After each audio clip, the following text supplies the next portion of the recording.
আমাদের মসজিদ যাওয়ার ছিল না? গাড়ি কোন দিকে যাচ্ছে? আরে আব্বু, একটি গুরুত্বপূর্ণ কাজ আছে, বন্ধুর বাড়িতে যাচ্ছি, বাস তারপর মসজিদে চলে যাব। আজ ইবাদত করার রাত, মসজিদে মাহফিলও শুরু হয়ে যাবে, তারপর কবরস্থানেও যেতে হবে। আরে আব্বু, চিন্তা করবেন না, আমরা সময় মতো মসজিদে চলে যাব। আজকাল যুব সমাজের এটাই সমস্যা, কখন কি করতে হবে এ সম্পর্কে কোনো ধারণা নেই। আরে বাবা, তোমার বন্ধুর বাড়ি আর কত দূর? এমন যেন না হয় তোমার বন্ধুর কারণে আমার দোয়া ছুটে যায়। এই রাত বছরে একবারই আসে। আব্বু, আপনি টেনশন করেন না, আমরা দ্রুত ফিরে চলে আসব।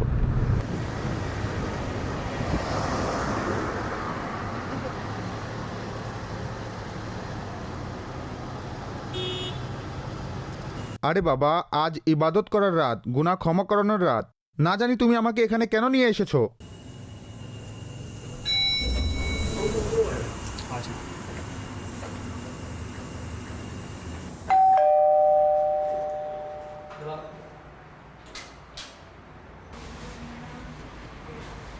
এই কোথায় নিয়ে এলে আমাকে?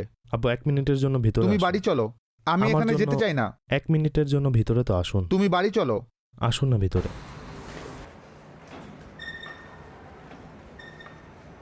আব্বু, আপনি জানেন, সম্প্রতি চাচার একটি অ্যাক্সিডেন্ট হয়েছিল, যার কারণে তার একটি পা অকেজো হয়ে গিয়েছে। 3টি বছর অতিবাহিত হয়ে গিয়েছে আব্বু। আর কতদিন আপনাদের মধ্যকার মনোমালিন্য চলতে থাকবে? আপনি সেই ঘটনাটিকে ভুলে যাচ্ছেন না কেন? যা হওয়ার ছিল তা হয়ে গিয়েছে। বাবা, তোমার চাচা তো... ভুলে যান অতীতের সব কথাগুলো, এখন পুরানো বিবাদগুলো খুঁড়ে লাভ কি? আপনারা একে অপরের সালাম করা তো দূরের কথা, একে অপরের ব্যাপারে কথা পর্যন্তও বলেন না। আপনি জানেন, আপনার এই অবস্থা দেখে দাদা আব্বু কত কষ্ট পেয়েছেন। প্লিজ আব্বু, প্লিজ, আজ অনেক বড় রাত, একে অপরকে ক্ষমা করে দিন। কেননা আজ রাত তাদেরকেই ক্ষমা করা হবে যাদের অন্তর বিদ্বেষ থেকে মুক্ত।